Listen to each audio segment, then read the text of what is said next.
तारीख 15 जून 2019। राजेश के पिता की मौत हो जाती है। उस वक्त राजेश जेल में उम्र कैद की सजा भुगत रहा था। राजेश की मां की पहले ही मौत हो चुकी थी और राजेश का ना तो कोई भाई था ना ही कोई बहन। अब राजेश को अपने पिता का अंतिम संस्कार करना था, इसलिए अब राजेश अदालत में पेरोल के लिए अप्लाई करता है और उसे 14 दिन के लिए पेरोल मिल भी जाती है। 16 जून को राजेश को पेरोल मिल जाती है और उसे कहा जाता है कि तुम अपने पिता का अंतिम संस्कार करो और बाकी सारे रीति रिवाज करने के बाद 29 जून को शाम 5 बजे से पहले पहले जेल में वापस आ जाना। और राजेश अदालत की ये बात मान लेता है। राजेश पहले तो अपने घर जाता है, अपने पिता का अंतिम संस्कार करता है, बाकी के सभी रीति रिवाज पूरे करता है। अब धीरे धीरे 14 दिन कैसे बीत जाते हैं ये पता ही नहीं चलता। अब 29 जून का दिन आ जाता है और शाम के 5 बजे से पहले पहले राजेश को वापस जेल आना था। 29 जून की सुबह 5 बजे राजेश के घर से धुआं निकलना शुरू हो जाता है और देखते ही देखते घर में आग लग जाती है। आस पड़ोस के लोग आग को देखकर घबरा जाते हैं। वे जल्द से जल्द फायर ब्रिगेड को फोन करते हैं। फायर ब्रिगेड वहां पर मौके पर पहुंच जाती है और आग पर काबू कर लेती है। लेकिन जब तक फायर ब्रिगेड की टीम आग पर काबू पा पाती तब तक घर के अंदर उन्हें एक जली हुई लाश मिलती है। लाश पूरी तरह से जल चुकी थी, उसका चेहरा पहचान में नहीं आ रहा था। सभी को यही लगा कि यह लाश राजेश की है, क्योंकि इस घर में राजेश अकेला रहता था। कुछ समय बाद वहां पर पुलिस पहुंच जाती है और पुलिस घर की तलाशी लेना शुरू कर देती है। घर के कमरे में आग लगी हुई थी, बाकी कमरे बिल्कुल सही सलामत थे। तलाशी के दौरान पुलिस के हाथ एक फटा हुआ सुसाइड नोट मिलता है। उसमें लिखा था, मैं राजेश अपनी मर्जी से आत्महत्या कर रहा हूं क्योंकि मैं वापिस उस जेल में नहीं जाना चाहता। पहले तो मां का देहांत हो गया, अब पिता भी चले गए। मेरे जीने का अब कोई भी मकसद नहीं बचा। मैं किसके लिए सारी उम्र उसे जेल में काटूं? इससे अच्छा है कि मैं अपनी जिंदगी को खत्म कर छुटकारा पा लूं और ये मेरी मौत है, इसका कोई भी जिम्मेदार नहीं है। ये चिट्ठी पढ़ने के बाद पुलिस को भी लगा कि ये बॉडी राजेश की है और उसने तंग आकर सुसाइड कर ली। इसके बाद चिट्ठी की हैंड राइटिंग की पहचान करवाई जाती है। जेल में कुछ दस्तावेजों से पता चलता है कि यह सुसाइड नोट राजेश का ही है, उसने ही लिखा है। इसके बाद पुलिस की एक टीम भोपाल में जाती है और उन्हें बताती है कि आपका राजेश नाम का कैदी जो आज वापस आने वाला था, उसने घर में ही आत्महत्या कर ली है। इसके बाद पुलिस बॉडी को पोस्टमार्टम के लिए भेज देती है। अब पुलिस को भी लग रहा था कि राजेश पर जो मुकदमा चल रहा है उसे बंद कर दिया जाए।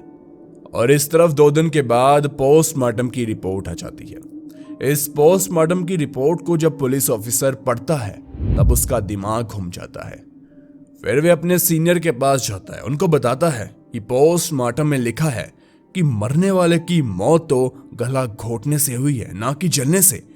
यह रिपोर्ट पढ़ने के बाद पुलिस भी हिल जाती है। वे सोच में पड़ जाती है कि जो आदमी आत्महत्या करने वाला है वो भला अपने आप का गला कैसे घोट सकता है।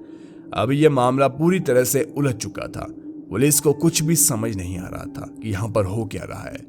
इसके बाद पुलिस इंस्पेक्टर अपनी टीम को कहता है, मुझे उस दिन की हर एक तस्वीर दिखाओ जब यह हादसा हुआ। फिर पुलिस इंस्पेक्टर हर एक तस्वीर को बहुत ध्यान से बारीकी से देखता है। तभी उसकी एक तस्वीर पर नजर पड़ती है। वह गौर करता है कि मरने वाले के पैर दोनों जुड़े हुए थे। फिर पुलिस इंस्पेक्टर सोचता है कि जो आदमी जल रहा हो, तड़प रहा हो, वो अपने पैर कैसे जोड़े रख सकता है। इसके बाद पुलिस इंस्पेक्टर को लगा शायद उसके दोनों पैर बांधे होंगे, ऐसा ही हो सकता है। इसके बाद पुलिस इंस्पेक्टर ने एक और बात को नोटिस किया।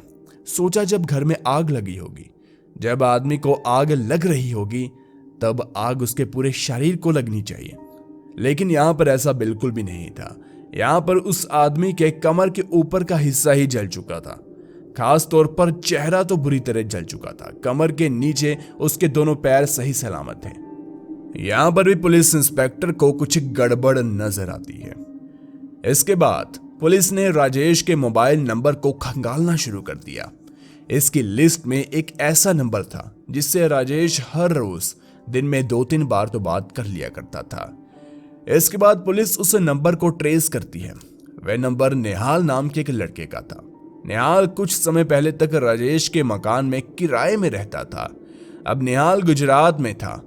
तब पुलिस की एक टीम गुजरात पहुंचती है, निहाल से मिलती है।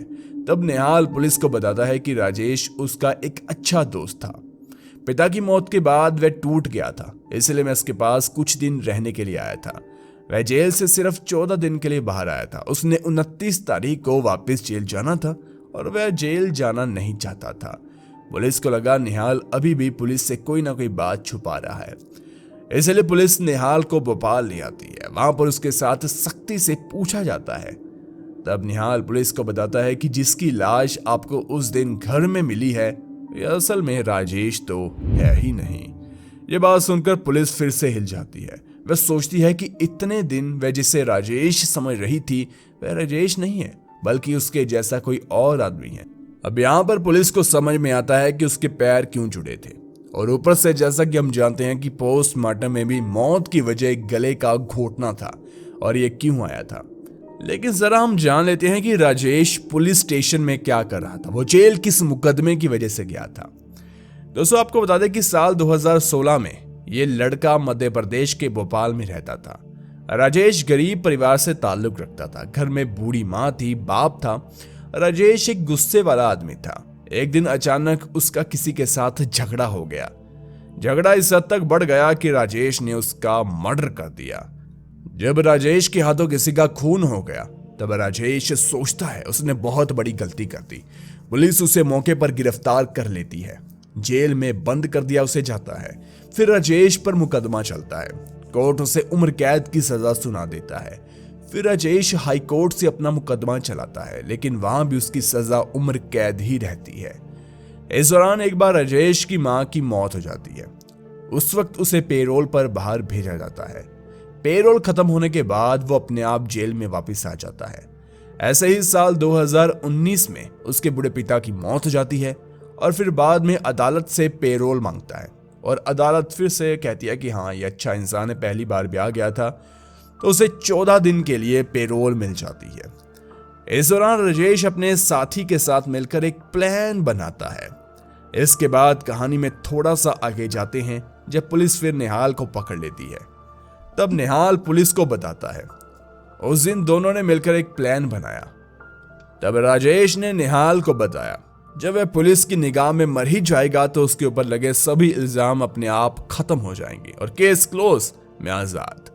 लेकिन इस दौरान उनको एक ऐसा आदमी चाहिए था जो हूबहू राजेश की तरह दिखता हो, हाइट में, वेट में, कुछ इस तरह से। लेकिन निहाल उस वक्त राजेश को साफ साफ मना कर देता है। लेकिन राजेश निहाल को 1 लाख रुपए ऑफर करता है और पैसों का नाम सुनकर निहाल मान जाता है। इसके बाद दोनों 28 जून को शाम के वक्त उस आदमी को ढूंढने के लिए निकल पड़ते हैं, क्योंकि देखिए कल था 29 जून का दिन और इस दिन राजेश को वापस पुलिस स्टेशन जाना था, जेल में जाना था। इसलिए आज इस काम को खत्म करना बहुत जरूरी था। इसलिए इस दिन वे पूरे शाम को घूमते हैं और उनकी तलाश एक पेट्रोल पंप पर आकर पूरी तरह खत्म हो जाती है। पेट्रोल पंप पर एक राजू नाम का लड़का इन्हें मिलता है। ये दोनों मिलकर उसके साथ बातचीत करते हैं। धीरे धीरे राजू के साथ राजेश की दोस्ती हो जाती है। राजेश कहता है कि चलो यार हम पार्टी करते हैं हमारी नई दोस्ती के नाम। राजू बेचारा भी उनकी बातों में आ जाता है और ऐसे ही बातों में उनके साथ उनके घर पार्टी के लिए चला जाता है। लेकिन राजू को क्या पता था कि आज उसकी दिन की या यूं कहें कि जिंदगी की आखिरी पार्टी होने वाली है। पहले वे दोनों मिलकर राजू को खूब दारू पिलाते हैं। जब राजू नशे में टल्ली हो जाता है, फिर राजेश और निहाल मिलकर उसका गला दबा देते हैं, उसे मार दिया जाता है। फिर अगले दिन यानी कि 29 जून की सुबह करीब 4 बजे निहाल और राजेश घर के कमरे में पेट्रोल डाल देते हैं और राजू की लाश के ऊपर भी पेट्रोल को डाल दिया जाता है। उनका प्लान तो यही था कि पुलिस को लगे कि राजेश मर चुका है। दूसरी तरफ राजेश के ऊपर जो मुकदमा चल रहा था अपने आप खत्म हो जाता है। राजेश आजादी से घूम सकता है, ये उनका प्लान था। अब निहाल की ये बातें सुनकर पुलिस उसको कहती है राजेश कहां पर है, हमें बताओ। लेकिन निहाल पुलिस को बताता है कि राजेश कहां गया इसके बारे में मुझे कुछ भी नहीं पता। 29 तारीख के बाद मेरी एक बार भी राजेश से बात नहीं हुई, लेकिन निहाल ये बताता है कि राजेश ने उसे कहा था कि वो साउथ इंडिया की तरफ जा रहा है, लेकिन कहाँ जा रहा है, किस स्टेट में जा रहा है, किस शहर में जा रहा है, किसके पास जा रहा है, मुझे इसके बारे में कुछ नहीं पता। इसके बाद निहाल पुलिस को बताता है वे मेरा पुराना मोबाइल नंबर लेकर गया है। उसने कहा था कि जब उससे बात करनी होगी तो वो फोन करेगा। अब पुलिस के पास कोई भी चारा नहीं था, बस फोन का इंतजार था। कुछ दिनों बाद पुलिस ने जैसा सोचा वैसा ही हुआ। एक दिन अचानक से निहाल को राजेश का फोन आ ही जाता है। तब निहाल राजेश से बात करता है, उसे कहता है तुम ठीक ठाक तो हो? फिर राजेश उसे कहता है हाँ मैं बिल्कुल ठीक हूँ, मुझे ये बताओ पुलिस को कोई शक तो नहीं हुआ? जैसा कि निहाल पुलिस की कस्टडी में था, पुलिस सामने थी, निहाल कह देता है कि नहीं कुछ भी नहीं, सब कुछ ठीक है। इसके बाद निहाल राजेश से पूछता है तुम इस वक्त कहाँ रह रहे हो? फिर राजेश उसे बताता है कि मैं इस वक्त चेन्नई में हूँ। निहाल उसे कहता है चेन्नई में मेरे बहुत सारे पहचान के लोग हैं, अगर तुम्हें किसी चीज की जरूरत पड़े तो मुझे बता देना, मेरे दोस्त तुम्हारी मदद कर देंगे। राजेश उसे कहता है कि हाँ मुझे तुम्हारी जरूरत है, और ये कहकर राजेश फोन कट कर देता है। अब पुलिस को ये तो पता चल गया था कि राजेश चेन्नई में है। इसके बाद पुलिस की एक टीम चेन्नई पहुंचती है और वहां की लोकल पुलिस के साथ मिलकर वे राजेश को ढूंढना शुरू कर देते हैं। एक दिन अचानक राजेश दोबारा अपने दोस्त निहाल को फोन करता है। उसे कहता है मुझे कुछ पैसों की जरूरत है। फिर निहाल उससे कहता है तुम मेरे एक दोस्त के पास चले जाओ, वह तुम्हारी मदद कर देगा। निहाल यहाँ पर एक जगह का पता बताता है, कहता है कि तुम करीब 11 बजे वहां पर सुबह पहुंच जाना, वहां पर मेरा एक दोस्त होगा, वह तुम्हें पैसे दे देगा। लेकिन वहां पर उसका इंतजार पुलिस करने वाली थी। उस वक्त पुलिस की एक टीम आम कपड़ों में वहां पर जाती है ताकि किसी को कोई भी शक ना हो, खासकर राजेश को।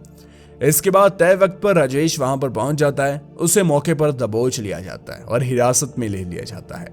इसके बाद उसे दोबारा भोपाल भेज दिया जाता है। पहले उस पर एक मुकदमा चल रहा था, अब उस पर एक और कत्ल का मुकदमा चल रहा था। अदालत ने यह कहा कि आगे उसे पूरी जिंदगी भर कभी पेरोल नहीं मिलेगी और सारी उम्र वो जेल में रहेगा। इस तरह से ये अजीब सी कहानी भी खत्म हो जाती है। लोग देखिए क्या क्या कर रहे हैं दुनिया में, और अपने फायदे के लिए किसी भी इंसान को कुछ भी कर सकते हैं। दुनिया ऐसी हो चुकी है। खैर, आगे बढ़ने से पहले आपको बता दें कि हमने एक और केस पर बात की है जिसमें एक व्यक्ति ने पुलिस को पागल कर दिया। मतलब कि जापानी पुलिस हिल गई, इस व्यक्ति को ढूंढ नहीं पाई। करीब 40 साल होने वाले हैं। तो जानिए उस कहानी को राइट साइड वाली वीडियो पर क्लिक करके। धन्यवाद।